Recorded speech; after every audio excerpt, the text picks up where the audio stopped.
Bonjour, vous êtes sur Décideur TV, c'est Décideur du droit. Comment bien protéger son logiciel? On en parle tout de suite avec mon invité, Philippe Thomas, président de l'APP, l'Agence pour la protection des programmes. Philippe Thomas, bonjour. Bonjour Arnaud. Alors, pouvez-vous vous présenter ainsi que l'APP, l'Agence pour la protection des programmes? Alors, moi, c'est Philippe Thomas. Effectivement, j'ai repris la présidence de l'APP en 2020, début 2020. Et l'APP, c'est quoi? C'est une association, loi 1901, qui a été créée en 1982, donc déjà une vieille dame, qui a 3 objectifs majoritaires. Un, informer les juristes et les directeurs juridiques, et 2, former les ingénieurs. Alors, les informer, les former à quoi? Essentiellement à tous les enjeux de propriété intellectuelle dans le monde du numérique. Donc très associé au logiciel. Comment on fait ça? On a un magazine en ligne qui s'appelle Legalis, qui est disponible à tout le monde, sur lequel vous pouvez voir des effets de jurisprudence et différents articles qui sont liés encore une fois à la propriété intellectuelle du numérique. On a aussi un magazine qui s'appelle Expertise, qui est beaucoup plus pointu et qui s'adresse aux avocats. Et en plus de cette formation, l'APP propose aussi et se porte partie civile assez régulièrement pour défendre les droits d'auteur, en aidant nos membres. Et le dernier point, c'est offrir différents services qui sont liés à cette protection du logiciel, dont on pourra parler plus tard, avec notamment le dépôt de code source, et ce qu'on va appeler aussi l'entiercement ou l'escrow agreement, qui propose aux licenciés, on appelle ça des licenciés, ou aussi aux utilisateurs du logiciel, de pouvoir récupérer le code source en cas de défaillance du fournisseur, à des fins de maintenance corrective et évolutive du logiciel. Donc ça, c'est un ensemble de services que l'APP fournit. Et très récemment, l'idée de l'APP, c'est d'aller un petit peu plus loin et de proposer des audits de code source, pour encore une fois bien comprendre toutes ces problématiques d'open source liées au logiciel. On connaît mieux maintenant l'APP, mais pourquoi les entreprises doivent s'intéresser à l'API et quels sont les principaux risques de pays logiciels auxquels elles sont confrontées?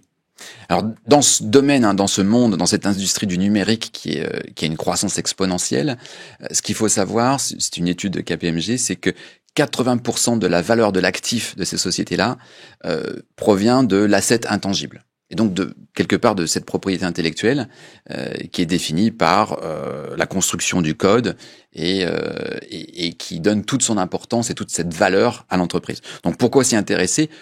Pour être sûr que sa société est bien valorisée.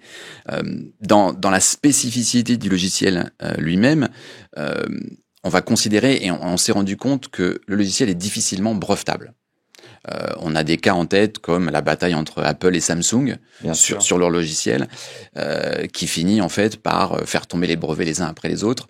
Et aujourd'hui, on se dit qu'il y a tellement de codes sources partout dans le monde que ça va être difficile d'en prouver l'originalité et de prouver et d'accepter en fait dans les conditions comment on appelle ça, les conditions de brevetabilité, que ce logiciel en fait partie. C'est quoi ces conditions? C'est résoudre un problème technique qui est identifié, amener une certaine originalité et ce qu'on va appeler une inventivité. En revanche, dans cette spécificité logicielle, on va être capable de prouver une antériorité et une propriété grâce à ce qu'on va appeler le droit d'auteur. Donc le droit d'auteur qui est régi par une convention qui s'appelle la Convention de Berne, dont 180 pays sont signataires. Donc on ne parle pas ici uniquement de la France, mais on va être capable de protéger son logiciel et son travail intellectuel qui a produit le logiciel par le droit d'auteur. Donc pourquoi on va s'y intéresser? Essentiellement pour valoriser son travail et aussi pour se protéger par rapport à ce qu'on appelle des contrefacteurs en France ou du copyright en anglais. Dans cette démarche, si vous voulez, on a plusieurs possibilités et ce qu'on va être capable de faire, c'est de se dire, mais voilà, moi, comment je peux prouver? Je vais déposer auprès d'un tiers de confiance, dont l'APP fait partie. C'est un modèle associatif, mais il en existe d'autres, NCC en Angleterre ou encore Iron Mountain aux États-Unis, qui vont se positionner comme des tiers de confiance et auprès de qui on va pouvoir déposer une copie du code source qui va justifier d'une date certaine, c'est-à-dire la date à partir de laquelle on va déposer ce code source. En 2012, c'est moi qui ai fait un système de redatage. Alors ça fait partie du système de redatage, tout à fait. On va horodater, on va identifier une date certaine, et puis on va conserver ce code pour cette société. Et si jamais il y a un litige un jour, une problématique, en fait, le tiers de confiance va servir de preuve auprès des cours de justice et amener justement cette preuve que c'est bien société X qui est propriétaire et pas la société Y. Dans cette mesure-là, on va être capable, et ça va être important d'être capable d'attaquer le contrefacteur et aussi d'être capable de se défendre contre des attaques en contrefaçon qui sont complètement injustifiées. Attaquer le contrefacteur, il y a plusieurs cas. Tout le monde connaît Le Bon Coin, peut-être un petit peu moins, mais un cas qui a fait beaucoup de bruit dans la cour de justice, qui est le cas Generix. Tout à fait. Où effectivement, cette preuve a été amenée pour faire gagner le véritable auteur. Et sans rentrer dans les détails, ce qui arrive souvent dans les modèles de contrefaçon, ce sont pas tellement quelqu'un qui est venu voler le code comme un hacker. On dit ah oui mais moi j'ai pas peur des hackers, j'ai mis un firewall. C'est pas tellement le sujet. Le hacker va pas voler du code source. Le hacker va s'intéresser à l'argent, aller du Bitcoin ou potentiellement mettre un ransomware. Mais alors c'est quoi qu'il y a derrière? Alors ce qu'il y a derrière et ce qui va être plus important, c'est effectivement pas ces hackers, mais ça va être plus se protéger contre des anciens employés qui ont eu accès au code source, qui ont pourquoi pas toujours accès au code source, se protéger contre des employés qui sont partis, ou même après Covid, tout le monde travaille depuis la maison.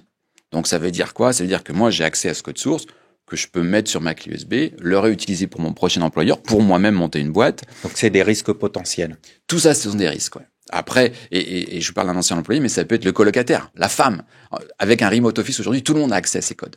Donc, il faut pas seulement penser hacker, mais il faut penser contrefaçon dans la mesure où ces codes sont accessibles, mais il faut quand même se protéger.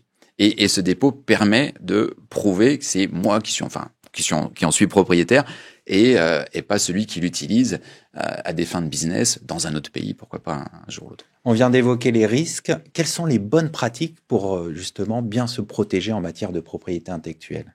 Alors la première, ça sera bien d'identifier l'auteur. Et pour certaines sociétés, donc bien s'identifier comme auteur et donc propriétaire du code source. Et ça veut dire parfois que si on externalise une partie du code, attention à bien avoir un contrat de propriété intellectuelle ou faire des cessions de droits pour en détenir la totalité. Et pas se dire ah ben j'ai oublié, donc la société en Tunisie qui a développé une partie du code est propriétaire et moi aussi, on est tous les deux. Parce qu'en fait, si ce n'est pas identifié, on va être tous les deux propriétaires. Donc bien identifier ça. Le dépôt chez un tiers de confiance va être primordial. Ça fait partie des bonnes pratiques. Et puis, à côté de ça, ce qu'on peut effectivement ajouter, ce qui se passe de plus en plus pour des sociétés qui sont relativement matures, ça va être de faire un audit de ce code régulièrement, comme on ferait un audit comptable régulier de tous les ans quand on fait l'alias fiscal. C'est de se dire aussi, ok, j'en suis où de mon code source? Et pourquoi je vous dis ça dans les bonnes pratiques? Parce que dans le code source, il y a ce qu'on appelle les logiciels libres ou les open source, qui sont à la fois une aide gratuite, puisqu'on les appelle des logiciels libres, et donc importante pour aller plus vite dans la conception et dans le développement du logiciel, mais qui comporte aussi certains risques. Ça veut dire qu'il faut déposer son code source? Alors, déposer son code source, ça fait toujours des bonnes pratiques, ça fait toujours partie des bonnes pratiques, même si dans le code source que je vais déposer, il y a une partie d'open source, ça ne pose aucun problème. En revanche, il faut surtout être conscient de l'identité de ces open source. Et c'est pour ça que je vous parlais dans les bonnes pratiques d'audit de propriété intellectuelle. Pourquoi? Parce que il faut savoir quel type d'open source j'ai utilisé et quelles sont les règles qui vont avec. Pourquoi? Parce qu'on parle d'open source ou de logiciels libres, ils sont pas si libres que ça. Certains ont certaines restrictions qui vont vous empêcher de redistribuer et de recommercialiser la licence que vous avez intégrée. On va vous dire non, mais vous pouvez utiliser ma licence logicielle. En revanche, vous ne pouvez pas en faire un business, puisque moi je l'ai fait pour toute une communauté gratuitement. C'est pas pour que vous l'utilisiez pour le revendre après.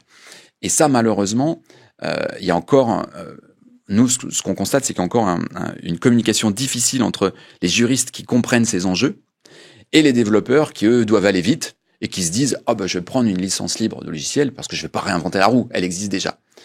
Sauf que ce qu'il faut bien comprendre, c'est que certaines sont ce qu'on va appeler permissives et vont nous permettre de redistribuer, de l'intégrer, de le modifier, de faire tout ce qu'on en veut, à partir du moment où on identifie l'auteur, c'est-à-dire qu'on dit, bah voilà, ça c'est Apache ou MIT, mais il faut juste se renseigner, et on accepte les conditions générales qui n'offrent aucune garantie. Mais certaines ne sont plus permissives, mais sont plutôt ce qu'on va appeler copyleft, contaminantes. Et celles-ci, toute modification apportée dans ce logiciel libre ne va pas permettre la distribution commerciale du logiciel. Bon, on voit qu'il y a plein d'axes de progrès pour bien protéger son logiciel. Merci Philippe Thomas d'être venu sur notre plateau. Merci à vous Arnaud. Merci à toutes et à tous pour votre fidélité. Je vous retrouve très bientôt sur Décideur TV pour un nouveau numéro de Décideurs du droit.